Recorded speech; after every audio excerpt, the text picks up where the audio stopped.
What is poppin', guys? This is part 2 of the things that I can never do or stop doing after moving to Sweden, because it's just so weird and awkward or not allowed or illegal or just doesn't work here, but it works in Iraq. So in this video I'm going to show you 3 more things I can never do to move to Sweden.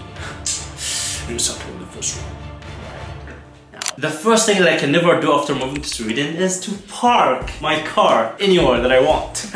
In Iraq, I can literally park anywhere. I can park in your bedroom, I can park on the roof, I can park in the garden, in front of your door, over your car, under your car, on the sea, on the air, on the cloud. I can park everywhere. As long as I find a parking spot, I'm good to go. It's land, it's a planet Earth, and I have a car and I have the right to stop my car on planet Earth because it's a planet Earth. It's not your planet Earth, it's planet Earth. There's no your in front of planet.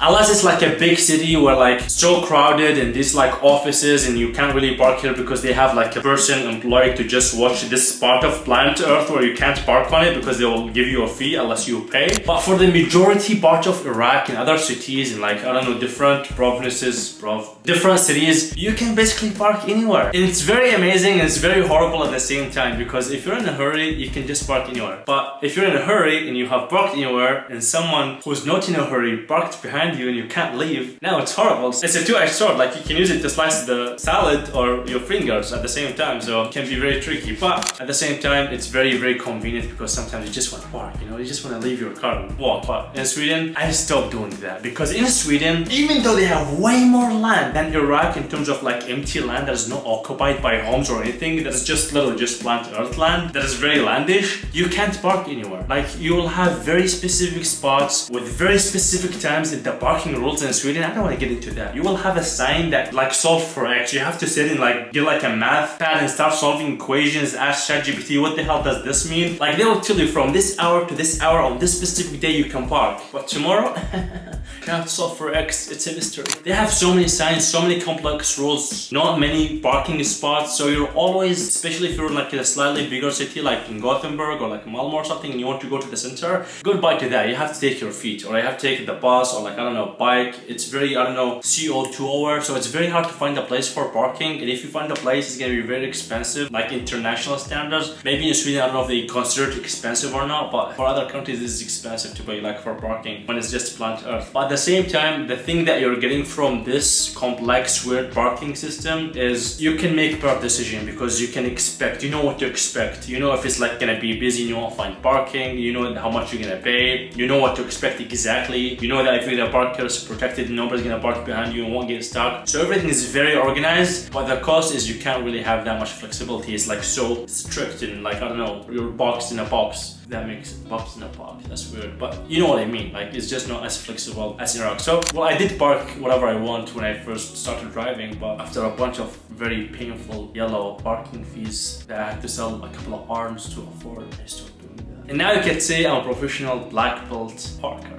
Not like Peter Parker, Parker like car parker. Another thing that I can't do in Sweden, what I could do in Iraq, is being late and not feeling like I committed a crime when I do that, because here time is sharper than a knife. Like, if you're on time, you're already late. That's how sharp time and like appointments are. So everything has to be very on time, very on point. If you meet at 2 o'clock, it's 2 o'clock sharp. Time is very respected in terms of appointments. You can see like the vibe here. Everything about Sweden is just super organized. It's absolutely ridiculous. If there's anything that is going wrong, it's probably you, not the system. Like, you're roaming around, but the game is very set with rules and everything is very, very organized. So being late always feels like a crime. Well, in Iraq, it feels like an accomplishment. Because in Iraq, I would tell my friend, yes, I'll be there in 5 minutes. And I'll be there in 5 minutes, that's code for I just woke up and I just saw a message and I'm just gonna take a shower, dress up and take some groceries, do some errands for my family, and then I'll consider start heading towards you. But it's just gonna take 5 minutes.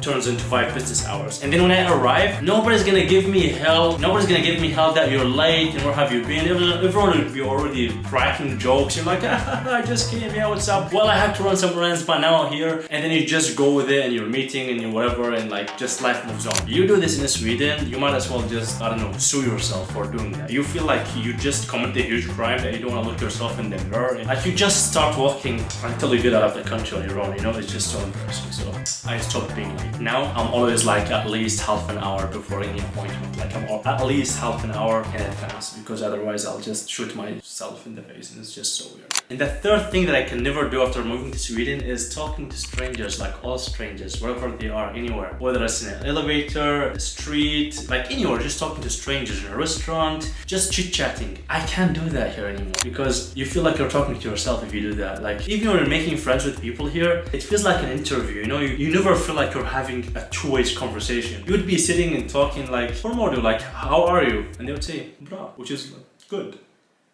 Isn't like, come on, it's your turn, ask me how I am. Like, that's like, it's a ball game. I throw it to you, you throw it back. If I throw the ball at you and you just hold it and stand and stare at me, we're not gonna get anywhere. It's weird, and I'm just not gonna stand there and wait for you to ask me back. Like, I don't want to tell you, ask me how are me, like, how are me. It's just weird, you know? And in Sweden, this is the way things go. Like, they don't like to talk, they don't like to have small chats or just conversing with strangers in general, because part of it is like, there's nothing to talk about. Like, it's just the weather. Oh, it's a good weather, it's a bad weather. That's like the default. But like in Iraq, you would have something happening all the time, whether it's like, I don't know, political drama, bombs, I don't know, crimes, like corruption, big game, or just food, or like each other's situations, your family who's getting married, what's up. Everyone knows what's up, you know, like there's a big talk, there's always something to talk about, judging, I don't know, commentating on something, talking about a big event in the world, new technology. We would just talk about anything, your new haircut, how you're looking today, everything. We talk with strangers and everyone's just so chilled out and like very casual about talking with others, whether it's like kids, old people, young, everyone just talkative. Here is just you. You have so much me time and self-discovery that you uncover people within you. Like you start to find different versions of you, like a very quiet version of you that you never knew existed. Like I didn't know that I could be this quiet. Not in the camera, I have to talk to you, otherwise you won't watch. But in general, when the camera is off, I'm like, there's nothing to talk about. Like I only talk to the camera. It's not even a person. Like I know you're here behind the camera, but right now I'm talking to the camera, and you don't know how weird that is. Like it's a Sony. Hi Sony, what's up? I don't know if the FBI are watching. But the point is, I stopped talking to strangers where I could do that in Iraq. Because here, when you talk to strangers, you only hear echo. You hear yourself. It's like being seen in real life and then left unseen, ghosted. You start talking to other alternatives like the camera, the birds, I don't know, a tree. You go to the cemetery and talk to the dead people. You just talk to whatever. But people is not one of them. It's hard. Only when you, I don't know, at work or school or something. You get the point. If you're Swedish, you understand what I mean. There's no need for further explanation. Anyway, these are the 3 things I can never do after moving to Sweden because it's just so weird. It will crush you out of weirdness. And if you enjoyed this video, make sure to check part 1 of this video. Well, I'll link it right here, where I talk about more things I can never do after moving here because it's weird, man. Like it's awkward, very awkward. But you're gonna love this video, so click here and I'll see you right here. Peace out. It doesn't require any social interaction. Just click here. You're good to go. Yo, subscribe to Very Sammy. It's got great energy, and I'm just chilling here, thinking you'd love it. Ready to join?